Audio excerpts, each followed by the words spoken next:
ವೇದಿಕೆ ಮೇಲೆ ಇರುವಂತಹ ಗಣ್ಯರೇ, ವೇದಿಕೆ ಮುಂದೆ ಇರುವಂತಹ ಅತಿ ಗಣ್ಯರೇ, ನಿಮ್ಮೆಲ್ರಿಗೂ ನಮಸ್ಕಾರ. ನಾನಿಲ್ಲಿ ಒಬ್ಬ ಗೋಲ್ಡನ್ ಸ್ಟಾರ್ ಆಗಿ ಬಂದಿಲ್ಲ, ನಾನು ವಿಷ್ಣು ಸರ್ ಅವರ ಅಭಿಮಾನಿಯಾಗೇ ಬಂದಿರೋದಿಲ್ಲ.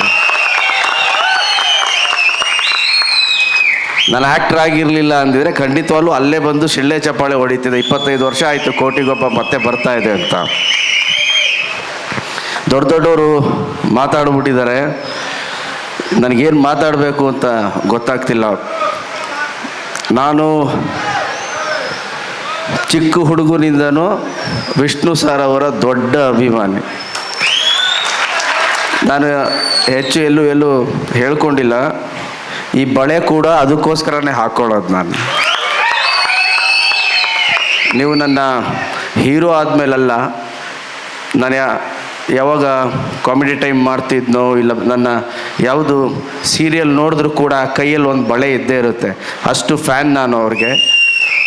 ಅವರ ಪ್ರತಿಯೊಂದು ಸಿನಿಮಾ, ನಾನು ಅವಾಗ ಇನ್ನು 7th ಸ್ಟ್ಯಾಂಡರ್ಡು, ಹೈಸ್ಕೂಲು, ಆ ಟೈಮಲ್ಲಿ ನನ್ನ ಶತ್ರು, ನಿಷ್ಕರ್ಷ, ಸಂಘರ್ಷ, ಕೋಟಿಗೊಬ್ಬ, ಹಾಲುಂಡ ತವರು ಸಿನಿಮಾದೊಂದು ಇನ್ಸಿಡೆಂಟ್ ಹೇಳಬೇಕು. ನಾನು ಕಲ್ಪನಾ ಥಿಯೇಟ್ರಲ್ಲಿ ರಿಲೀಸು.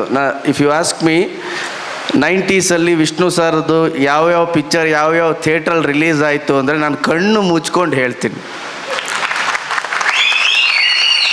ನನ್ನ ಶತ್ರು ಮೇನಕ, ಹಾಲುಂಡ ತವರು ಕಲ್ಪನಾ, ಯಾವ ಪಿಕ್ಚರ್, ಸಂಘರ್ಷ ಅಭಿನಯ ಥಿಯೇಟ್ರು, ಅವಾಗ ಅಭಿನಯ ಥಿಯೇಟ್ರಲ್ಲಿ ರಿಲೀಸ್ ಆಗಿತ್ತು. ಸೊ ಅಷ್ಟು ಅಭಿಮಾನಿ ನಾನು. ಹಾಲುಂಡ ತವರು ಸಿನಿಮಾ ಸ್ಕೂಲ್ ಬಂಕ್ ಹೊಡೆದು ಬಂದು ನೋಡ್ತಾ ಇದ್ದೀನಿ. ಆ ಸಿನಿಮಾ ಅಲ್ಲಿ ವಿಷ್ಣು ಸರು ಹೋಗ್ಬಿಡ್ತಾರೆ ಅರ್ಧ ಪಿಕ್ಚರ್ಗೆ. ಅವ್ರು ಹೋಗಿದ ತಕ್ಷಣ ಥಿಯೇಟ್ರಿಂದ ಆಚೆ ಬಂದ್ಬಿಟ್ಟೆ ನಾನು. ಏನ್ರಿ ಹಿಂಗೆ ಮಾಡ್ತಾರೆ ಇವರು ಅಂತ. ಸೊ ಆ ಥರದ್ದೊಬ್ಬ ಫ್ಯಾನ್ ನಾನು. ನನಗೆ ಹೆಚ್ಚು ಅವ್ರ ಜೊತೆ ಕಾಲ ಕಳೆಯುವಂಥ ಒಂದು ಒಳ್ಳೆ ಅವಕಾಶ ಸಿಕ್ಕಲಿಲ್ಲ. ಬಟ್ ನಾನು ಹೀರೋ ಆದಮೇಲೆ ನಾನು ಅರಮನೆ ಪಿಕ್ಚರ್ ಮಾಡಬೇಕಾದ್ರೆ 1 ವರ್ಷ ಮುಂಗಾರು ಮಳೆ, ಆವಾಗ ನಾನು ಹೇಳಿದೆ ನಾನು ವಿಷ್ಣು ಸರ್ನ ನೋಡಬೇಕು ಅಂತ. ಇಲ್ಲ ವಿಷ್ಣು ಸರ್ ಆ ಹುಡುಗನ ಕರ್ಕೊಂಬನ್ನಿ, ನಾನು ನೋಡಬೇಕು ಅಂತಿದ್ದಾರೆ, ಬನ್ನಿ ಅಂತ ಕರ್ಕೊಂಡು ಹೋದರು. ಸೊ ಅವ್ರ ಮನೆ ಗೇಟ್ ಓಪನ್ ಆಗಿದ ತಕ್ಷಣ ಒಳಗೋದೆ, ಲಾನ್ ಹತ್ರ. ವಿಷ್ಣು ಸರ್ ಆಚೆ ಬಂದರು. ಅರ್ಧ ಗಂಟೆ ನಾನು ಮಾತಾಡಲಿಲ್ಲ, ಸುಮ್ಮನೆ ನೋಡ್ಕೊಂಡು ಕೂತ್ಕೊಂಡಿದ್ದೆ. ಅಂದರೆ ನನ್ನ ತಲೆಯಲ್ಲಿ ಹಿಂದೆ ಬ್ಯಾಕ್ಗ್ರೌಂಡಲ್ಲಿ ಓಡ್ತಾನೆ ಇತ್ತು ಡ್ಯಾ ಡ್ಯಾ ಡ್ಯಾ ಡ್ಯಾ ಡ್ಯಾ ಡ್ಯಾ ಡ್ಯಾ ಡ್ಯಾ ಡ್ಯಾ ಅಂತ. ಏನು ಅಂದರೆ ನಾನು ರೂಪಾ ಥಿಯೇಟ್ರ್ ಮುಂದೆ ಬ್ಲ್ಯಾಕ್ ಟಿಕೆಟ್ ತೊಗೊಂಡು ಪಿಕ್ಚರ್ ನೋಡಿದ್ದು, ಇಲ್ಲ ಒಂದಷ್ಟು ಟಿಕೆಟ್ ತೊಗೊಂಡು ಕಟ್ಔಟ್ಗೆ ಹೂನಾರ ಹಾಕಿದ್ದು, ಮೇನಕಾ ಥಿಯೇಟ್ರ್ ಮುಂದೆ ಸ್ಟಾರ್ ಕಟ್ಟಿತ್ತು, ಸ್ನೇಹಿತರೆಲ್ಲ ಸೇರಿಕೊಂಡು ಇವತ್ತು ಹೌಸ್ಫುಲ್ ಆಗಿಲ್ಲ ಅಂತ, ಇದು ಹೌಸ್ಫುಲ್ ಮಾಡಲೇಬೇಕು, ಸೆಕೆಂಡ್ ಶೋ ಮಾಡು, ಇನ್ನು 10 ಟಿಕೆಟ್ ಇದೆ ತೊಗೊಂಬಿಡು, ನಡಿ ಅಂತ ಮಾಡಿದ್ದು.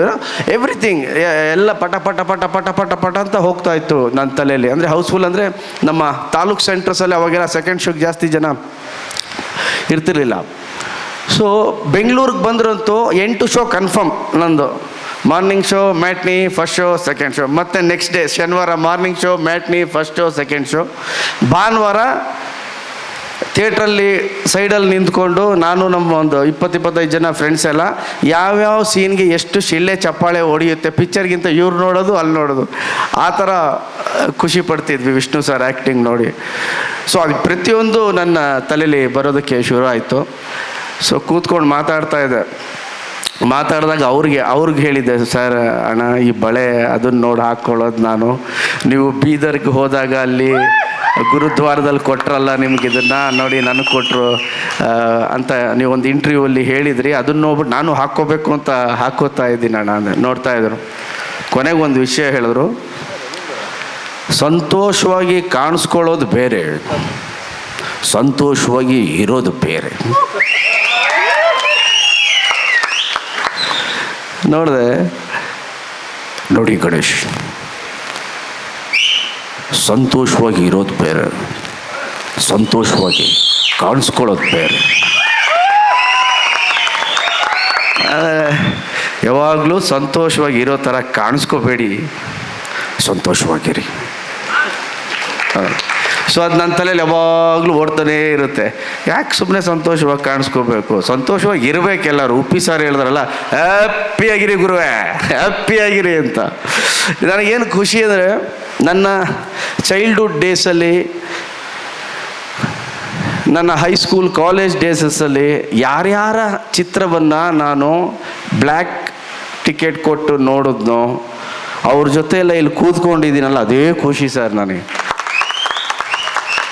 ಒಂದು ಗೋಲಿಬಾರ್ ಆಗಿರ್ಬೋದು, ಲಾಕಪ್ ಡೆತ್ ಆಗಿರ್ಬೋದು, ಓಮ್ ಆಗಿರ್ಬೋದು, ಉಪೇಂದ್ರ ಎ ಆಗಿರ್ಬೋದು, ಇವ್ರುಗಳು ಸಿನಿಮಾ ಎಲ್ಲ ಬ್ಲ್ಯಾಕಲ್ಲಿ ಕೂತ್ಕೊಂಡು ಕೊಟ್ಟು ನೋಡಿದಂಥ ಅಭಿಮಾನಿ ನಾನು.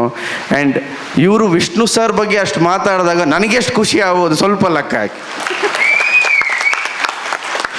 ಕೋಟಿಗೊಬ್ಬ ಸಿನಿಮಾ, ನಮ್ಮ ಪ್ರಿಯಾಂಕಾ ಮೇಡಮ್ ಅವರು ಹೀರೋಯಿನ್ ಇನ್ಸಿಡೆಂಟ್ಸ್ ಎಲ್ಲ ಹೇಳ್ತಾಯಿದ್ರು. ಆ ಜೋಡಿನೇ ಚೆಂದ ಕಾಣಿಸ್ತಾ ಇತ್ತು. ಆ ಸಾಂಗಲ್ಲಂತೂ ಕಾವೇರಿಗೆ ಕಾಲುಂಗುರ ತೋಡಿಸಿ, ಅದ್ರಲ್ಲಿ ಆ ಲೈನ್ ನನಗೆ ಭಾಳ ಇಷ್ಟ. ಕಲ್ಯಾಣ್ ಸರ್, ಓ ಕನ್ನಡದ ಹೆಣ್ಣೆ ನಿನಗೆ ಕೋಟಿ ನಮನ. ಸೊ ನನ್ನ ಅದಾದಮೇಲೆ ನಾನು ವಿಷ್ಣು ಸರ್ ಒಂದು ಪಿಕ್ಚರ್ ಮಾಡಬೇಕು ಅಂದ್ಕೊಂಡ್ವಿ. ಅವ್ರ ಮನೇಲಿ ಕರೋಕೆ ನಡೆಯೋದು, ಸ್ನೇಹ ಲೋಕ ಅಂತ ಎಲ್ಲರಿಗೂ ಗೊತ್ತು. ಸೊ ಕರೆದ್ರು, ಹೋದೆ, ಮಾತಾಡ್ತಾ ಇದ್ದೆ, ಅಣ್ಣ ನಾವಿಬ್ಬರು ಒಂದು ಪಿಕ್ಚರ್, ನೀವು ಹ್ಞೂ ಅಂದರೆ ಮಾಡಬೇಕಣ್ಣ ನಿಮ್ಮ ಜೊತೆ ನಾನು ಅಂತ. ಸೊ ಮಾತುಕತೆ ನಡೀತಾ ಇತ್ತು. ಕಾರಣಾಂತರದಿಂದ ಸಿನಿಮಾ ಆಗಲಿಲ್ಲ. ಬಟ್ ನಾಗರಹಾವಲ್ಲಿ ವಿಷ್ಣು ಸರ್ ಹೇಳ್ತಾರಲ್ಲ, ಮೇಸ್ಟ್ರೇ ಏ ರಾಮಾಚಾರಿ ಹತ್ರ ಬರಬೇಡಿ ಮೇಸ್ಟ್ರೇ, ಆ ಥರ ನನಗೆ ನನ್ನ ಚಿತ್ರ ಜೀವನಕ್ಕೆ ನಿಜವಾದ ಮೇಷ್ಟ್ರು ಅಂದರೆ ವಿಷ್ಣು ಸರ್. ಸೊ ಯಾವುದಾದ್ರೂ ಸಿನಿಮಾ ಆ್ಯಕ್ಟ್ ಮಾಡಬೇಕಾದ್ರೆ ನಮ್ಮ ಹುಡುಗರೆಲ್ಲ ಇರ್ತಾರೆ, ಯಾವುದಾದ್ರು ಸೀನ್ ಇದ್ದರೆ, ಸರ್ ಇದು ಸ್ವಲ್ಪ ವಿಷ್ಣು ಸರ್ ಥರ ಮಾಡಿದ್ದೀರಾ ಅಂತ. ನಾನು ಅವ್ರ ಫ್ಯಾನ್ ಅಪ್ಪ, ಏನು ಮಾಡಲಿ ಬಂದ್ಬಿಡುತ್ತೆ ಅವಾಗ ಬಂದ್ಬಿಡುತ್ತದೆ, ಏನು ಮಾಡಲಿ ಅಂತ ಹೇಳ್ತಿದ್ದೆ. ಸೊ 25 ವರ್ಷ ಆಗಿದೆ ಬಾಬು ಸರ್. ಈ ಸಿನಿಮಾ ಮತ್ತೆ ಇನ್ನೂ ದೊಡ್ಡ ಯಶಸ್ಸನ್ನು ತಂದುಕೊಡ್ಲಿ. ಆ್ಯಂಡ್ ನಾಗಣ್ಣ ಸರ್ ಬಗ್ಗೆ ಹೇಳಲೇಬೇಕು. A wonderful human being, fantastic human being ಅವರು. ಆ್ಯಸ್ ಎ ಡೈರೆಕ್ಟರ್ ಮಾತ್ರ ಅಲ್ಲ, ಒಬ್ಬ ಮನುಷ್ಯನಾಗಿ ಅವ್ರು ಮಾತಾಡೋ ರೀತಿ, ಅವ್ರು ನಡ್ಕೊಳ್ಳೋ ರೀತಿ fantastic. Naganna sir all the best. And Bhargava ಸಿನಿಮಾಗೂ all the best. Babu sir, Naganna sir, Uppi sir, all the best sir.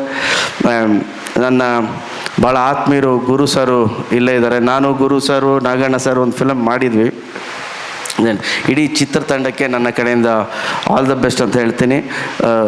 Release day ಆದರೆ ಖಂಡಿತವಾಗ್ಲೂ ಫಸ್ಟ್ ಡೇ ಶೋಗೆ ಮತ್ತೆ ನಾನು ಫಸ್ಟ್ ಶೋ ನೋಡಬೇಕು ಈ ಸಿನಿಮಾ, ನಾನು ಆಸೆ ಇದೆ. ಆ್ಯಂಡ್ ಖಂಡಿತವಾಗ್ಲೂ ಆದರೆ ಭೇಟಿಯಾಗೋಣ. Thank you very much.